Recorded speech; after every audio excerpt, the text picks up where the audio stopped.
A to the K. A to the K. A To the K. Hello, one and all, and welcome to A2theK's Wrestling Show.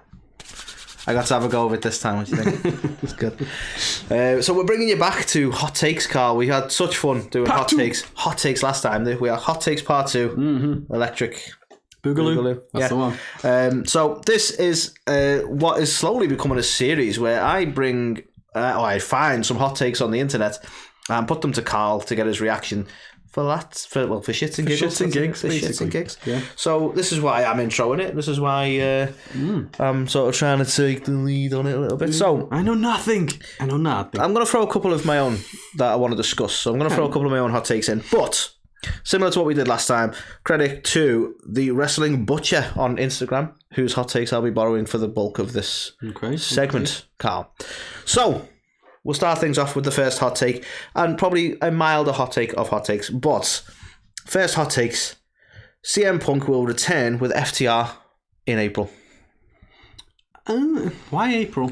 I suppose would be my first question. I see it at Revolution. That's if what he's the hot ready. take is. Yeah. So Okay. I'll just go with that. So, And let's broaden it a little bit as well. They've not specified. The suggestion obviously is AEW, but if you're thinking, yes, they will, are we talking Ring of Honor? Yeah, maybe I'll go back to Ring. Or, I mean, could we see a return? Could we see all three of them come back to WWE, for instance? So let's run wild with it. Firstly, what do you think of this hot take? Do you think this is a possibility? A hotter take if they think they were coming back to WWE. I absolutely think CM Punk is coming back. I think he's coming back to AE Dubs. I do. I think he's under contract with them. He's out injured. Tony Khan, he makes a lot of fucking money, and a lot of that fucking money came from CM Punk. Whether you love him or hate him, he's a big star for the company. A lot of people know him, and he's absolutely going to come back when he is able to do so. Revolution seems like the right time. Yeah. I guess coming back with FTR will all depend on whether or not Kenny and the Bucks are wearing the big boy pants. It's Kenny and the Bucks. Can see beyond the backstage stuff and are happy to just make some money. Notorious trolls, Kenny and the Bucks. I think there's already got the nod on this. I think that's why they're making little troll suggestions in the ring towards Punk and stuff. Yeah, I mean it's ultimately, I don't think any of it. There was stuff going around saying it was fake and all this kind of stuff. Stuff happened. People have been unhappy with certain situations. They probably still don't like each other very much. If they can come back and do business together and then be kept separate and just get on with shit, then it absolutely will work. Do you know what I mean? So I don't think that is the hottest of takes, because I also share that. I think now April is interesting. Could they come back at Revolution, which is in March? Maybe. It all depends on when CM Punk's able to do so. But that's true. Teaming with FTR to do trios type thing would make a lot of sense.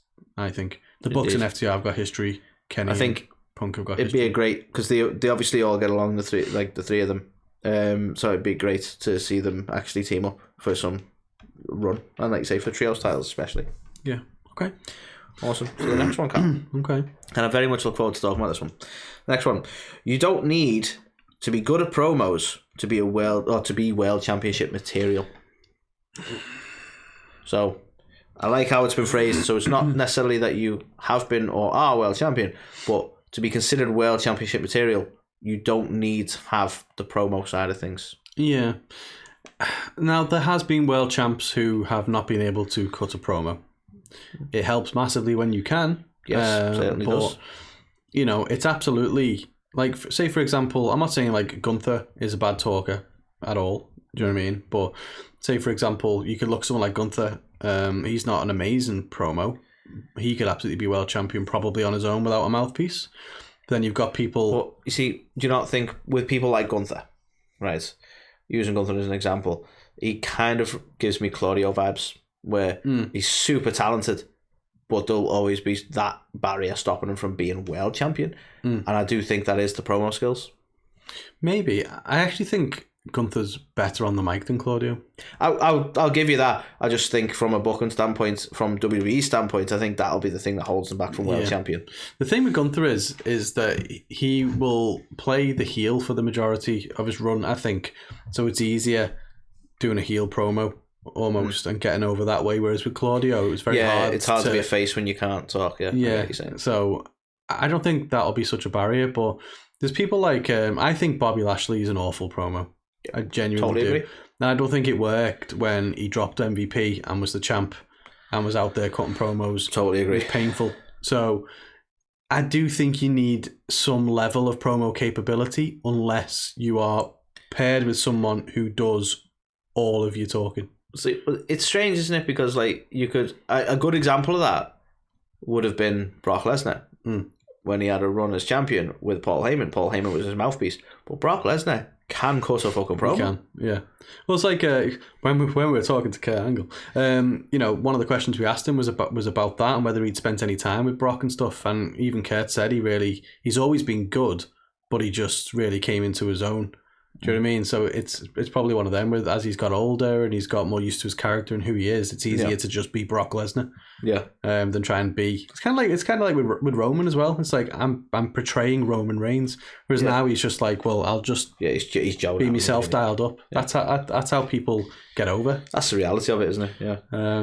So can you let's talk about people who really get to that status. Can you think of anyone who's been world champion without being good at promos?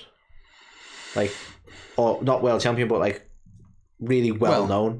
Great Khali has been a world champion, but a good one. Here's an example for me, right? And I don't think it's that he can't cut a promo, although I would argue he's not the best, but arguably one of the most notable names in the company, one of the best world champions in the company, would be the Undertaker. Notorious for not speaking, part of the whole gimmick, but you can't deny he wasn't known or celebrated for his promos. I suppose so. They took away a lot of that early on with Paul Bearer, didn't they? Which was fine, but then when he did promos as Dark Undertaker, they were never very good. But when he was more himself as the American Badass, where it was just Mark dialed up, it was okay. Do you know what I mean? So I've always found him, and this is no disrespect, because as people will know if they follow the show, I'm a huge Undertaker fan. He's my favourite wrestler. I'll tell you someone who I think shit at promos. Sorry, I'll just finish that point though. Undertaker is kind of fumbly. It's not the worst promo I've ever read, but he's always a little bit fumbly, and I think it's because it's part of his whole character is just to be quiet and menacing. Sorry, go on. I was going to say Rey Mysterio. Rey Mysterio, totally agree. He's another one who I think promo-wise is awful. Flipping it on its head a bit, someone who has all the potential from an athleticism and stuff side of things. I'm trying to think, I don't know, people like, maybe even like a Ricochet. Can't talk to save his life. If he could be a major star. Yeah. But I don't even think you could line him up with a mouthpiece that would get him over. In that sense. Do you know what I mean? So he's someone who I could never see being a world champion. An incredibly gifted and talented performer, but I don't know. I just don't think he's got enough about him. I suppose my answer to the hot take is, I think you can become a world champion as a poor promo, but only if you've got someone talking for you. I don't think it ever works. Do you know what I mean? I think you need to have a basic level of, well, more than basic level of promo capability if you're going to be a champion on your own. I like it. Okay, I'm going to flip this on its head a little bit. This isn't a hot take from the list, but it's one I want to bring to the table because it kind of echoes into what I'm getting at. So I'm going to kind of flip the question on its head and talk about people who are probably better at promos than they are anything else. Mm-hmm. Do you think that's equally as big a hindrance? And the reason I think it ties in is because my example being, and one of the things I wanted to raise with this is, I think LA Knight is a prime example of someone who can clearly cut it on the mic. And I'm not saying he can't wrestle, but the way he's been booked so far, he doesn't back it up.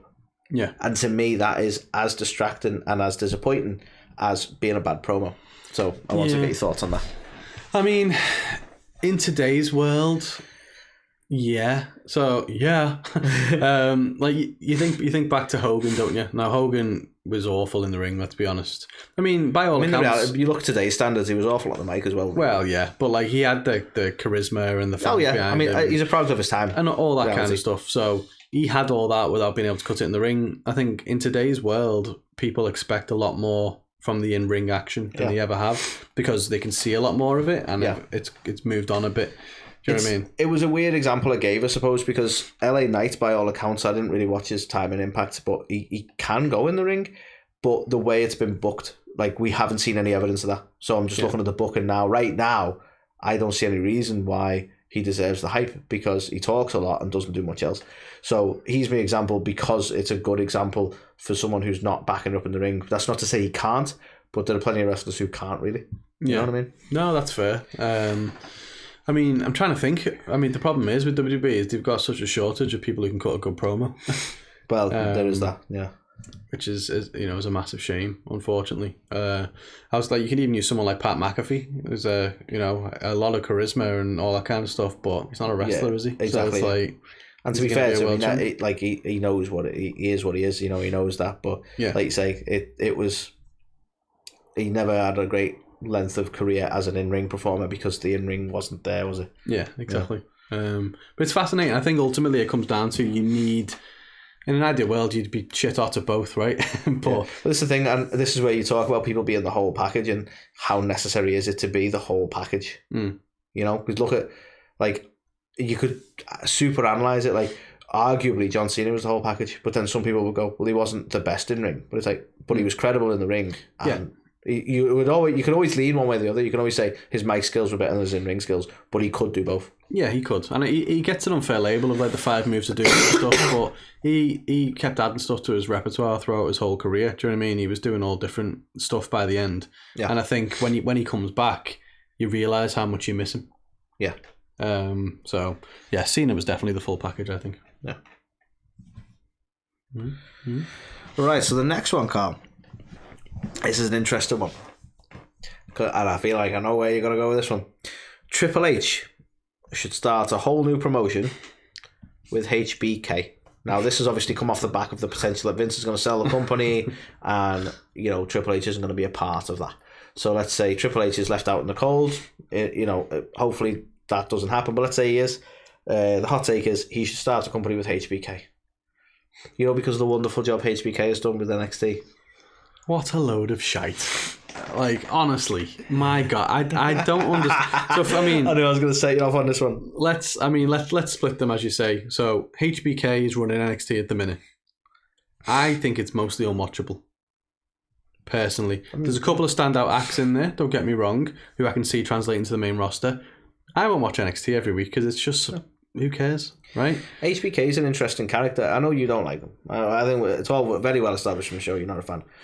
I would argue he's had some incredible matches. You can't deny that I'd agree with he deserves his place in the wrestling almanac, if you will. Mm-hmm. But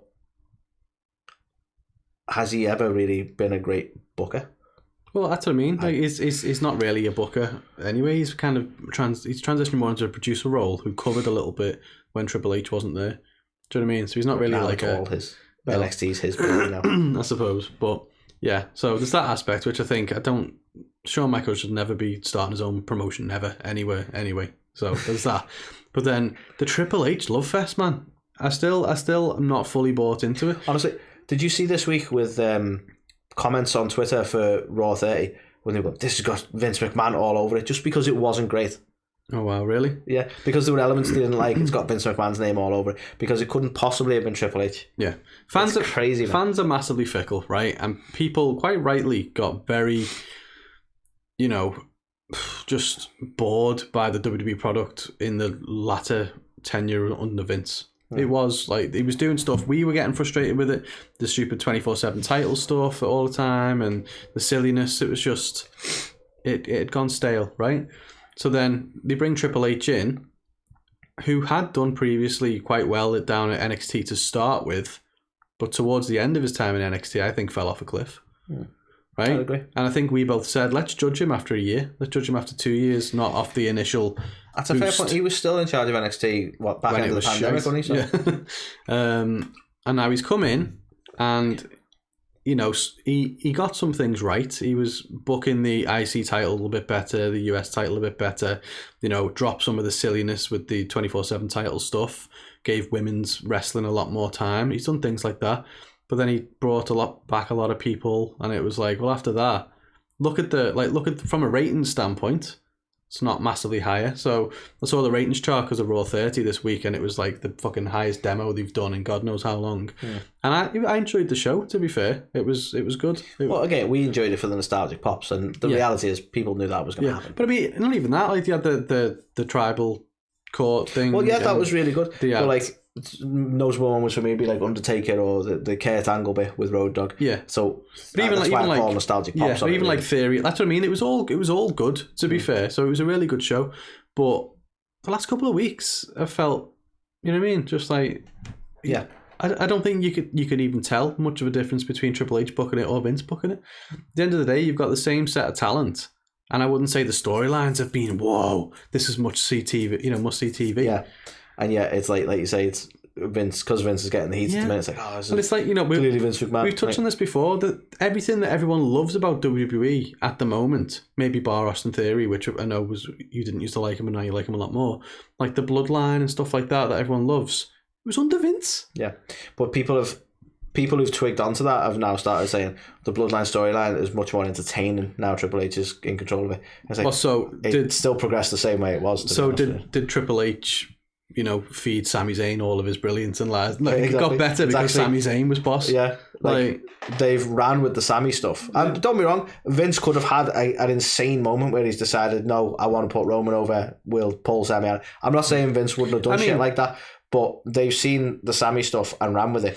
Yeah. Which either of them logically would have done. Yeah. Well, and to be fair to Sami, Vince was giving him the conspiracy theory stuff and the Jackass match at Mania. And the conspiracy theory stuff was brilliant. Like, totally underrated conspiracy theory stuff. I honestly don't get it. So for me, Triple H has brought back a bunch of flops to get a short-term buzz around, it's must-see TV because you don't know who's going to come back and it's all surprising. Yeah. They've died off and you look at the product. Yeah, it's like, and you're left with Hit Row. Yeah, and it's like there's not really like loads of stories going on. Like the stuff with Bray, he just happened to get it at the right time. Bray was coming back and stuff. You know what I mean? Like that was a big thing. How shit's that now?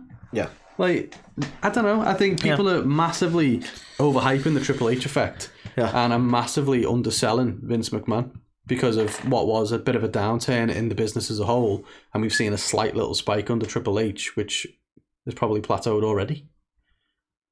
So, no, they shouldn't start their own fucking company. That is a hot take. So, there you go. Spicy, that one. So the next one, Carl. Mansoor is overhated. My take on this is, like, from a personal point of view, I kind of, it probably sounds meaner than overhated. I kind of nothing Mansoor. Yeah. Like, I don't really have, I don't overhate him. I don't hate him. I just don't really care. I don't know. He obviously gets more heat than he deserves, but is it overhated or is it just a lack of like interest? People don't hate Mansoor. People hate WWE's affinity with Saudi Arabia. He's a casualty of that. Yeah, essentially. So really, they only ever really promote him or book him in any significance, really, at certain times. They've got a partnership with Saudi, so when they go over there, they like to have some homegrown talent on the show. It makes sense. It's no different to when they were trying to get over in India. Yeah. So they had Jinder Mahal and Great Khali as champions and stuff. And when they were trying to, get over in Mexico or Latin America, and they had Eddie and Ray and stuff. It's what they do. They try and get into new markets and do stuff. So for anyone to hate Mansoor is crazy. To be fair, to be fair. So we agree, he's overhated. Yeah. And to be fair, I quite like the new thing he's got going on. You know what I mean? Yeah. Like a bit of charisma for him and his character instead of just being the guy they bring out at Saudi Arabia shows. Yeah. So I unjust. I think. Agreed. Okay, I'm gonna do this. I'm probably gonna focus more on one than the other. There's two suggestions here. I'll give you both, but there's one I want to talk about straight away and a bit more. So the hot take is Vince or Great Khali enter the Rumble at 30 and win. A wild take, albeit. Yeah. But let's entertain the Vince McMahon one for a sec. Yeah. A man who, as near enough from the suggestions, bullied his way back into the company. Yeah. Not necessarily wins, but enters the Rumble. Yeah. At number 30. Yeah. Just for the reaction. that kind of feels like it could happen. It's something Vince McMahon would do. What says, look at the size of my bollocks, more than him coming in, getting in the ring and winning the Rumble at 70 odd years old and just going, I'm back, and walking off. People would be talking. Yeah. He's all about getting people talking. Like, there's no chance on earth about the Carly one. I'm just going to dismiss that. To be honest, that one, I didn't want to worry about spending too much time on that one because I would be kind of underwhelmed by him turning up at 30 and winning because there's no suggestion or expectation, and that would result in him going up against Roman. That would really be the wants. worst. That would top last year's for the worst Rumble ever. And don't be wrong, Vince McMahon going up against Roman at Mania would be insane and not something you'd want. Yeah, but the sheer audacity to enter the Rumble himself. He doesn't even have to win. Just for his music to hit at 30. Would just be insane. I would applaud the man, to be fair. It'd like you say, the bollocks on him would be fantastic. It'd still be better than than last year's. I think if it ever happened and he did win the damn thing, I don't think he'd actually end up going up against Roman for the belt. But crazier things have happened, shall we say. It's definitely a hot take. I don't think it will happen. But could you imagine? I know. I would be like... I love the concept. I really do. I'd just be like, what? We'd just be like, holy shit. One thing for sure. The world would be fucking talking about it. Well, it would. The wrestling world. Yes. I mean, my mum probably won't give a shit. Yeah, probably not. Right. This be an interesting one. And I may not have the opinion you think I'll have. Okay. Charlotte is way too... Hang on, let's read it properly.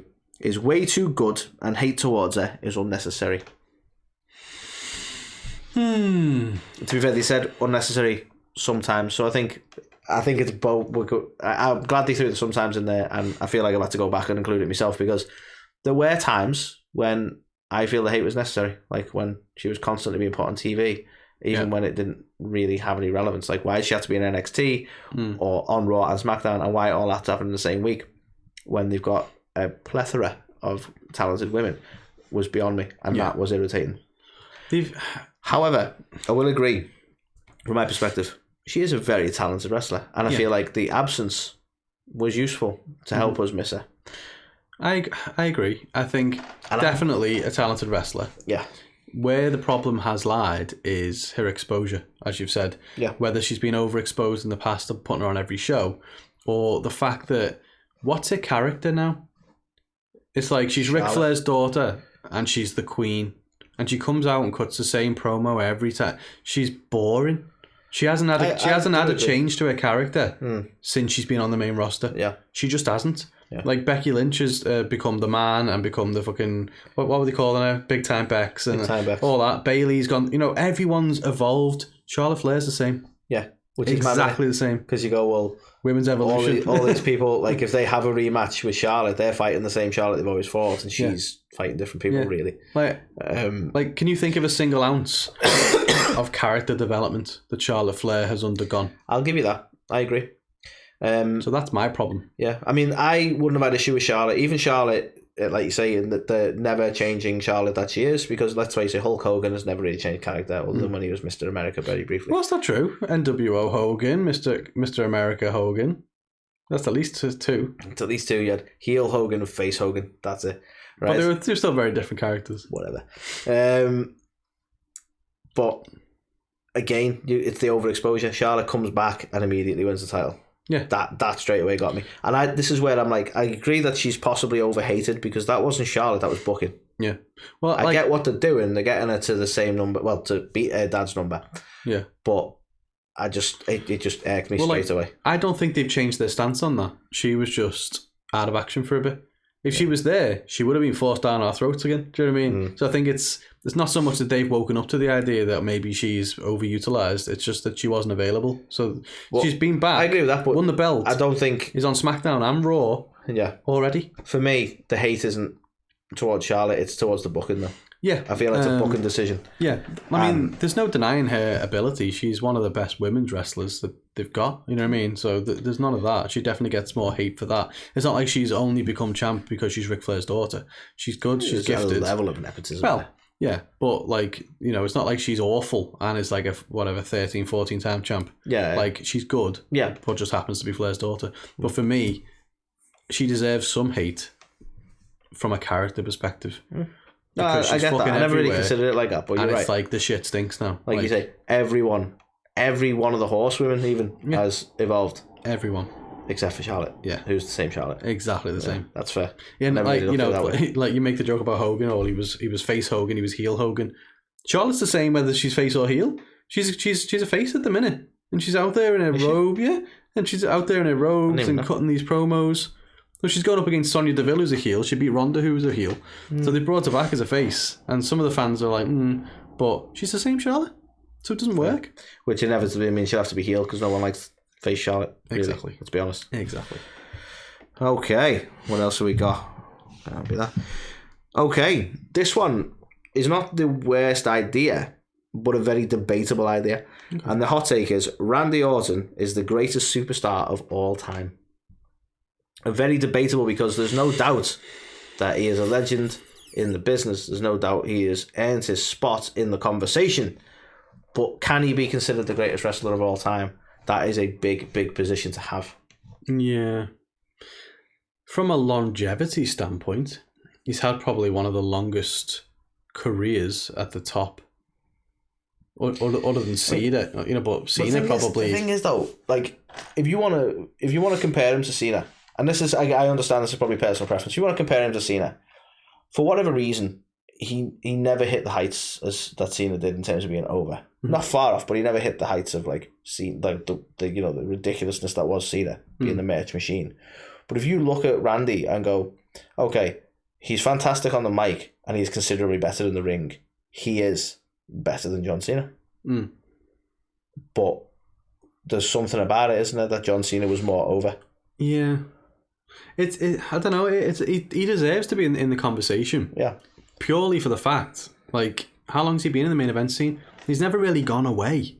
No. Like, Cena's had hiatuses and stuff, hasn't he? So well, Randy does this, doesn't he? He's out now with an injury or whatever. He's having to recover, and he'll be back. And he's never out, like you say, he's never retired from and then made a comeback, or he's never left the company. He's just always like had time off. Yeah, it's totally different to what Cena's done. Yeah, he's always been around the main event scene. He's always been involved in the mix. Always been booked like a big star. So he deserves to be in there. Yeah. I don't think he is. And yeah, I'd agree with that. I think. Because let's not even look at because I wouldn't consider John Cena to be I'm looking at as the whole package. He probably is one of the most well-rounded when it comes to being he's fantastic villain. He's fantastic on the mic, and he's got a fairly decent moveset as wrestlers go. What was the actual hot take? Randy Orton is the greatest wrestler of all time. The greatest superstar of all time. If we're being technical. Because it's a hard criteria to judge upon, isn't it? This is the thing. If they'd have said wrestler. I would have probably dismissed the hot take straight away and gone, no. As far as wrestlers go, no. But being the greatest superstar, as in, has all the attributes that you need to be a superstar in WWE. Yeah. I mean, arguably he's got everything you need. Yeah. But can he be considered the greatest? Yeah, I don't know if you can. The only way you could is if you factor in the longevity side of things. Which, if you factor that in, him and Cena are up there, because you think of people like. When you think of the greatest wrestlers of all time, you think Hogan, Rock, Austin. It's mad, isn't it? Because you everyone goes straight to the Rock. Yeah. But you look at the length of the Rock's career, it's insane how short amount of time he was there. Same with Austin, really. He's probably been in Hollywood longer than he's been in WWE now. Yeah, that's what I mean. Austin was only really a breakout star in 96, and he was gone by 2001. Yeah. Same with The Rock. The Rock was 97, gone by 2001. Yeah. So they had really short windows. But then you compare that to Cena and Orton. Be fucking in it forever. Yeah. So from a longevity standpoint, yeah, you can absolutely say he's in the mix. But you think of who's the greatest, and Austin and stuff like that. You know what I mean? Even Triple H. Is there a name you'd put down? It's a very difficult question, but is there a name you'd put down as who you consider to be the greatest superstar? I admit, I appreciate it'd be a personal preference. But... Yeah, well, I mean, that's the tricky thing with it, as well as trying to understand the criteria and stuff. I've got my favourite wrestlers of all time. Well, let's talk greatest superstar, right? And I say that because let's use certain examples of greatest wrestler. The conversation would be around the likes of Bret Hart, right? But was he the greatest superstar? All due respect to Bret, not necessarily. Yeah. So let's talk about superstar as in had everything. So for me, a superstar the definition of that is the face of the company. Yeah. I don't think Randy Orton was ever the face of WWE. No, I'd agree with that. Because he was always second fiddle to Cena. Make it to a cover of a game? I know it's not like the criteria. I think he did. I think Yeah. he got on the cover of a game, but like he was never like the front of the fucking posters or on the trucks or you know what I mean. He was never the guy. It's kind of like when you say CM Punk, and he was never the guy. Yeah. But he's always been WWE's favourite villain, in all fairness, I think. Yeah, to be fair. But he was, I don't know what it is. He just never became the face of the company. So on that alone, I don't think he could be seen as the greatest superstar. He's still other people who's on the face of everything. It was your Cenas, your Rocks, your Austins. So if we look at superstar as that criteria, as like a superstar is the person, like the face of the company at some point in their career. Are we arguing in terms of longevity, whole package and being over in general? Cena's got to be the standout, hasn't he? If those are your criteria, it's got to be Cena. Yeah. If you remove longevity from the list, you're probably talking Rock and Austin. Probably Austin. To be fair. I would say Austin. Like everyone sort of refers to Austin 360. Yeah, because again, it was like Austin was the guy. Then you had and the Rock and Triple. Like the roster was so stacked, but it was Austin at the front, and then you'd have the others. So whereas Orton's never at the front. So. I'd have to disagree, but it's great. He definitely deserves to be in the conversation. It was a very thought-provoking one. I enjoy that one. Okay, this is the last one from the list. Okay. I probably should have maybe changed the order a little bit because it's a strange one to go out on, to be honest. However, let's get some AEW talk in here. Hangman Adam Page should have beaten CM Punk at Double or Nothing in 22. I don't know if he should, to be honest. Okay. I'm interested to get your thoughts on that because you were big on the Hangman story. Yeah. You were big on him being champ. Admittedly, the title run wasn't the best. Yeah. But I think for the direction they wanted to head in, it made sense for it to go to Punk.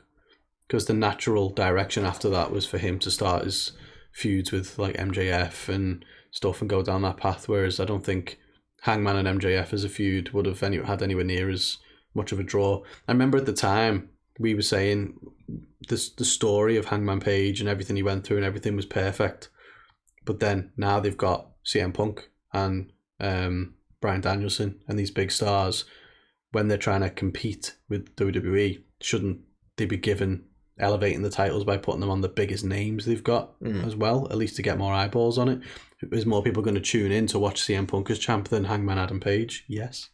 So I think at the time, it was the right decision to do. And I think, unfortunately for Hangman, after that story, after the completion, he didn't really have anywhere to go. Yeah. I don't think they thought that far ahead what his next step was going to be. Yeah, I think you're right. So I don't think Hangman should have beaten him, but I do think we haven't seen the last of Hangman as champ. What do you think of, not to digress slightly, but what do you think of Hangman as a superstar? As in, he clearly can wrestle. His buckshot lariat's fantastic. But I've never really been wowed by him on the mic, for instance.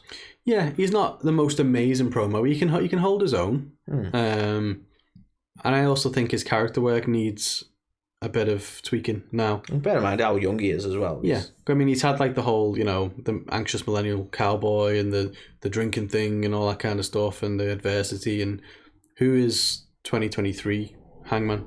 After like what he learnt from those experiences, got the minute he's coming out being same old Hangman. Yeah. So you need to, like we just been saying about Charlotte Flair, you need to... Yeah, he needs to evolve, doesn't it? Yeah, they need to be real people. They need to learn from the things that have happened to them and organically evolve as people, not just be like, oh, well, I lost that, but I'm still same old Hangman, it's a Dark Order. It's like, nah, move on, do something else. He should be in the mix for world champion, but I think he needs to refine himself a bit to get back there, unfortunately. It's a bit of a clusterfuck in AEW at the minute. I don't know where they're going to go with it now that MJF has got it. Because obviously it's like MJF is the biggest, like... Well, we'll lean into another question then. That was the last of the hot takes from the Wrestling Butcher. But I do want to add one in, and that is there's been a large suggestion in social media, certainly, that MJF's title run has been poor, to say the least. So I want to get your thoughts on that hot take. You're a big MJF guy. I personally haven't been wowed by. Admittedly, the trouble with AEW is it's that long like right now we're waiting for a match to make you go fucking yeah, he solidified himself, and we're still waiting for that match. Yeah. So sometimes I think it's too long between pay-per-views, but here we are. Yeah, I think AEW as a whole has been poor, unfortunately, and I think it didn't help things when MJF won the belt, and then wasn't there for a couple of weeks because he was filming a movie. So it's kind of like, right, and then it's after that it was like, well, he's going to have a bit of a thing with Ethan Page for no reason. Sure, yeah. And it's like now they're finally getting into the stuff with Bryan Danielson, which is now, the meat of it, really. Now I'm excited, because it's all about, obviously Danielson pulled one over on him because he's being like, well, you know, I'll pick any match type, and he's like, oh, you're gonna pick, you know, something stupid, and he's picked an Iron Man match, and that's really going to be the biggest test for MJF. And you've got to imagine if they're picking that match type, they're confident that they're going to pull this off. Yeah. And you know, if Danielson, or if anyone can bring out the best in him, it'll be Danielson, to be fair. Yeah, I think it's going to be a fantastic match. Yeah. And I think it's a shame because now we're excited, but it took that long to get to that point. Yeah. This is why it feels a bit like a damn script, doesn't it? Yeah, and unfortunately, it's going to still feel that way because it's all going to go up to Revolution, I think, isn't it? Yeah, so we've got to wait until a couple of months.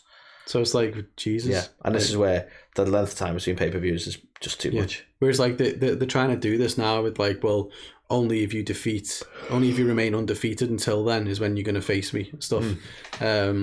It's like, it's not as bad, but like I meant to speak to you about this the other day, sorry, slight tangent.